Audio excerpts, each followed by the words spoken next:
Genesis chapter 2, beginning from verse 4. These are the generations of the heavens and the earth, when they were created. In the day that the Lord God made the earth and the heavens, when no plant of the field was yet in the earth, and no vegetation of the field had yet sprung up, for the Lord God had not caused it to rain upon the earth. And there was no one to till the ground, but a stream would rise from the earth and water the whole face of the ground.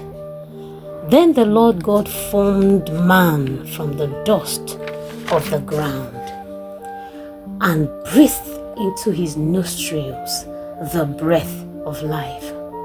And the man became a living being. And the Lord God planted a garden in Eden, in the east, and there he put the man whom he had formed. Out of the ground the Lord God made to grow every tree that is pleasant to the sight, and good for food. The tree of life also in the midst of the garden, and the tree of the knowledge of good and evil. A river flows out of Eden to water the garden, and from there it divides and becomes 4 branches. The name of the first is Pishon.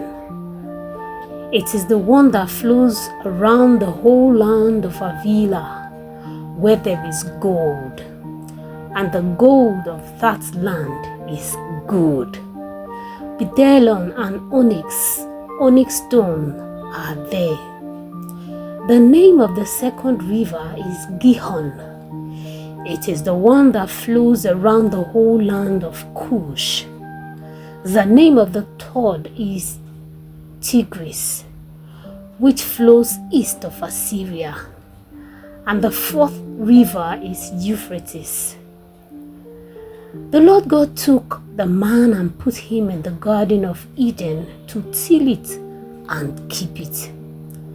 And the Lord commanded the man, "You may freely eat of every tree of the garden, but of the tree of the knowledge of good and evil you shall not eat. For in the day that you eat of it, you shall die." Then the Lord God said, "It is not good that the man should be alone. I will make him a helper as his partner."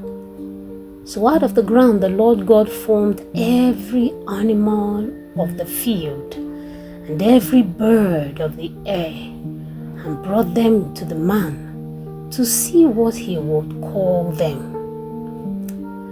And whatever the man called every living creature, that was its name. The man gave names to all cattle, and to the birds of the air, and to every animal of the field. But for the man there was not found a helper as his partner. So the Lord God caused a deep sleep to fall upon the man, and he slept. Then he took one of his ribs and closed up its place with flesh. And the rib that the Lord God had taken from the man, he made into a woman and brought her to the man. Then the man said, "This at last is bone of my bones and flesh of my flesh. This one shall be called woman, for out of man this one was taken." Therefore a man leaves his father and his mother and clings to his wife, and they become one flesh. And the man and his wife were both naked and were not ashamed. Genesis chapter 2, beginning from verse 4 to the end.